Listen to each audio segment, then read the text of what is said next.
صفی کی گھگی بند گئی۔ چل پھر سیدھا عصر کی نماز کے لیے جا، پھر تو تھوڑی دیر گراؤنڈ میں چلے جانا، 6 بجے تو نے گھر پر ہونا ہے۔ دادا جی نے ایک دم چھڑی سے صفی کی گردن آزاد کی تھی۔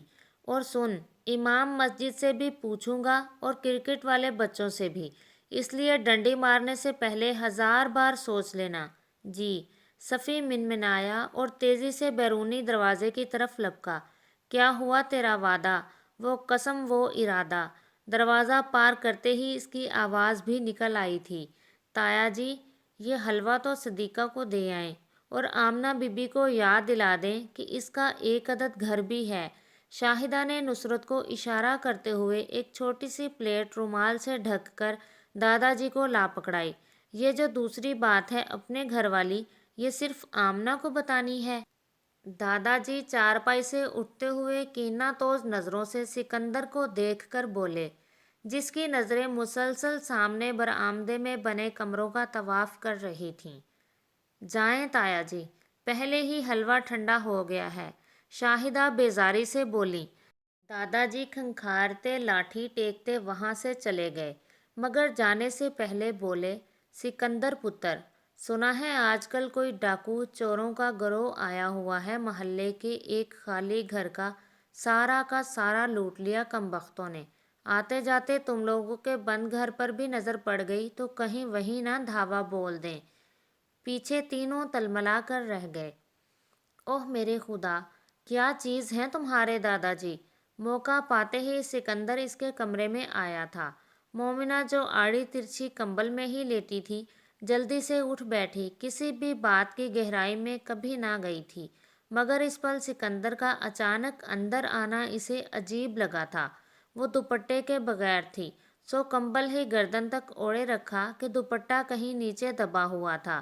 اچھا خیر، میں تو یہ پوچھنے آیا تھا کہ اماں جلدی میرے سر پر صحرا سجا دیکھنا چاہتی ہیں۔ وہ ایک طرف کرسی پر بیٹھ گیا جو رائٹنگ ٹیبل کے گرد رکھی تھی۔ مومنہ اس کی بات پر نظریں جھکا گئی تھی، تو پھر کمرے کا جائزہ لینے کے بعد وہ اس کے چہرے کو نظروں کی گرفت میں لے کر بولا تھا، سکندر کو تو بڑے بڑے لوگ رشتہ دینے کو تیار ہیں، پر کیا کریں کہ ہمیں تم پسند آ گئی ہو۔ سکندر کی بات پر مومنہ کا سارا خون چہرے پر سمٹ آیا تھا اور سر گویا زمین سے جا لگا تھا۔ یارب، تم بھی کچھ کہو گی یا سب کچھ میں نے کہنا ہے؟ اس کے اس قدر شرمانے پر سکندر کے لہجے میں ہلکی سی ناگواری در آئی تھی، جیسے دوسری طرف سے گرم جوش رد عمل چاہتا ہو۔ میں کیا کہوں؟ وہ منمنائی تھی، اور کچھ نہیں تو ہاں یا نہ ہی کہہ دو۔ وہ اس کی بوکھلاہٹ سے محفوظ ہوا تھا۔ جی وہ انگلیاں مروڑتے بولی تھی کہ ابا اور دادا جی کے سوا زندگی میں 2 ہی مردوں سے پالا پڑا تھا، ایک پھپھو کا بیٹا علی، جس کے مزاج کے باعث وہ اس سے خائف ہی رہا کرتی تھی، دوسرا سکندر تھا، جس نے کچھ عرصے سے نگاہیں بدلی تھیں تو لہجہ اور انداز بھی بدل لیا تھا۔ وہ نازک جذبوں سے گندھی کومل احساسات رکھنے والی لڑکی پہلے پہل تو گھبرا گئی تھی، مگر خالہ نے برملا اظہار کیا تھا وہ مومنہ کو ہی بہو بنائیں گی کیونکہ وہ سکندر کو پسند ہے۔ وہ بھی خود بخود اس کی طرف مائل ہو گئی تھی، اور یہ بات تھی کہ معاملہ ابھی تک صرف چند معنی خیز باتوں تک محدود تھا کہ ابا دبئی جاتے ہوئے گھر کی ذمہ داری دادا جی پر ڈال کر گئے تھے، اور دادا جی خود ان کے بے حد لاڈ اٹھاتے تھے، مگر کچھ حدود بھی مقرر کر رکھی تھیں انہوں نے جن پر سختی سے عمل بھی کراتے تھے۔ ان کو خالہ کے گھر کبھی ان کو جانے ہی نہیں دیا تھا، وہاں جانے کی نوبت کم آتی تھی۔ خالو کی وفات کے بعد خالہ جو غم بانٹنے بہن کے پاس آ جاتی تھیں، یہیں کی ہو رہی۔